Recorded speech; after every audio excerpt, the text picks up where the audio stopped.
precious souls. Thanks for coming back to the happy space. Let's find out what you need to know. Calling in your higher self, guardian angels, spirit guides, and of course, your beautiful ancestors. Let's find out.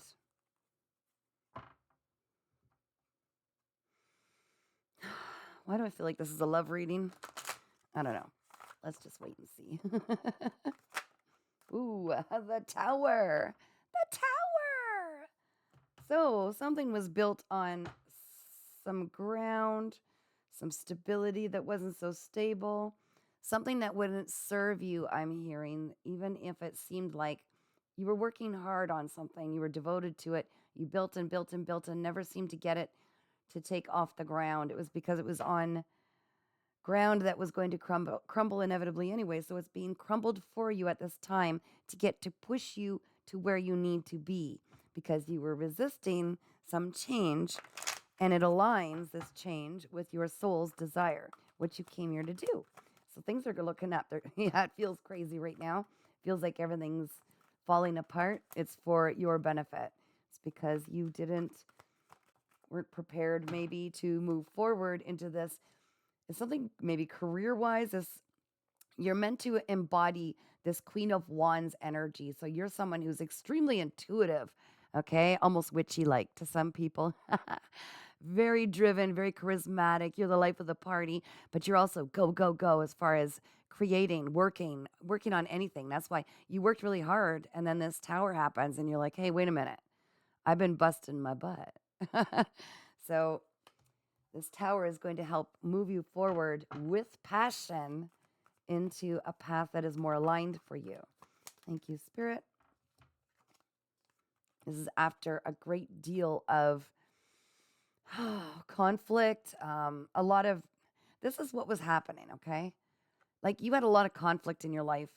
I'm hearing for years, for some of the cycles you went through, a lot of conflict. This is going to bring a change to that. You're going to need to reprogram your mind to realize things are going to be a lot easier now. There isn't going to be this constant defensive survival mode I'm hearing for some of you. Things are going to get a lot easier, a lot smoother sailing, and it's not going to take as long to build this empire of yours, okay? So you worked very hard in the past.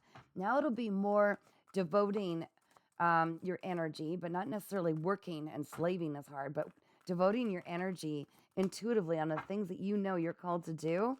And that's what you're being moved to, is this brand new path. And it's mainly based on your incredible intuitive gifts. Oh, we've got the King of Cups. You will not be doing this alone. You will not be doing this alone. So I do foresee that you will have somebody who's extremely emotionally available, intelligent, very in touch and balanced and grounded in their emotions, very grounded person, someone who will give you love like you always gave out, but never received back because, let's face it, you were looking for love in all the wrong places, can we say?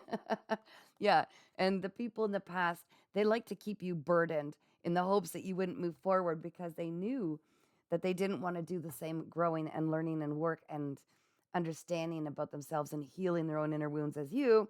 So they figured if they just hold you back, maybe then you won't be lost to this other wonderful divine counterpart, I'm hearing. This is destined.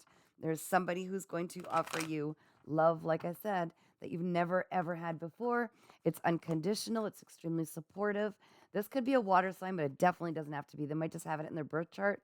This is like Pisces, Cancer, Scorpio, perhaps. And I might be speaking with a fire sign, or it might be heavy in your birth chart.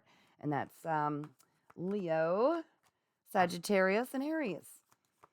What an interesting blend that would be. Either way, you're going to find balance with each other, and you will have a lot in common, but you will also be able to support each other, growing further, expanding more on your personal growth, and you will be very victorious, celebrating together on some incredible, I'm hearing work. I'm seeing 3 cards or wands here, 4, sorry. a lot of celebrations.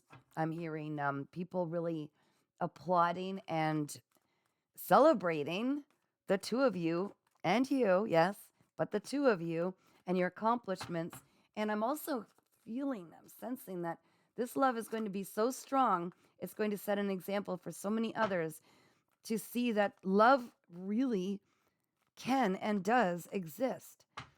Because in this world today, the way things are, people treat others almost disposable, one night flings, and I think you're going to bring a lot of healing together to this world when you join forces. Now, there is something stopping movement going forward. Let's find out a little bit about that. What is it, Spirit, that is stopping this from moving forward? I'm being called to draw another Queen of Cups in reverse. Okay, so we've got the King of Cups.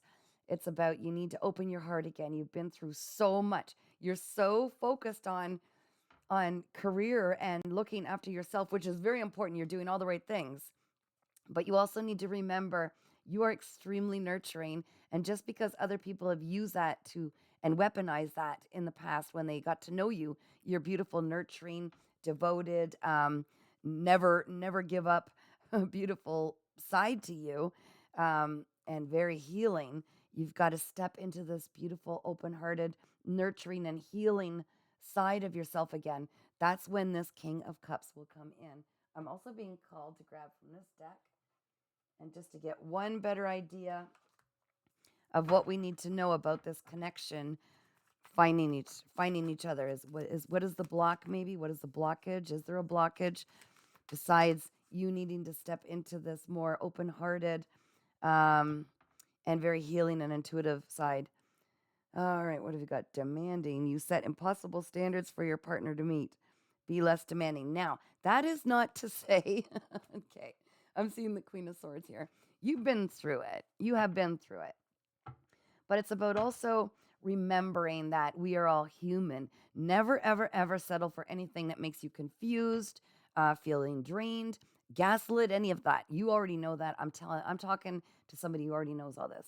But there's also the aspect where, remember, we're still human, and what we might be doing sometimes is, we've got to be careful that we're not projecting or looking for the other shoe to drop when there's no shoe to drop, and just see that as we get to know new people, now that this is a divinely sent counterpart for you. Okay, so I don't feel that there's anything toxic about this whatsoever. You always use your discernment, but I feel like this one's going to stretch your imagination more again. It's going to allow you to let down those walls and realize not everybody is bad. In fact, your entire life was leading up to this. They had to go through their own growing pains, this individual, because they needed to be shaped perfectly for this relationship with you, as you had to be shaped. Look back at your past, right? No one's perfect. Is there anything else we need to know about any blockages or anything moving forward with this? Criticizing your partner is driving them away. Focus on their good qualities. Okay, so it's more of the same. It's saying when you do get together with somebody, try not to look at all the negatives.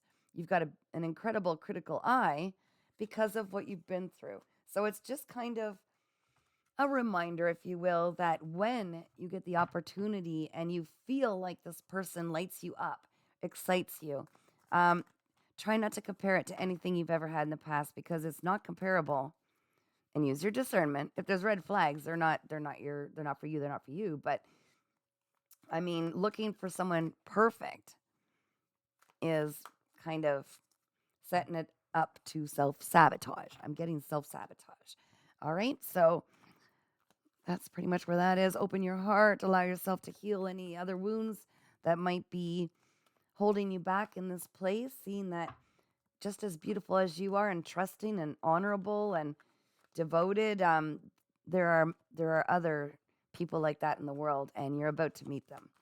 Anything else, Spirit, before I close this right up? This flew right out. Oh gosh, I feel like this person, being that they are soul tied to you, they're almost mirroring you, so they've got this resistance too. I feel like maybe they're sensing, and yes, this is a real thing, they're sensing your walls up, like They're not sure how to come in. They want to come in and, speak the truth, have this message that they have these feelings for you, but they're afraid because whether they must know you somehow, this person, or they're about to, but you might have this guarded approach to people that kind of says, back off. So open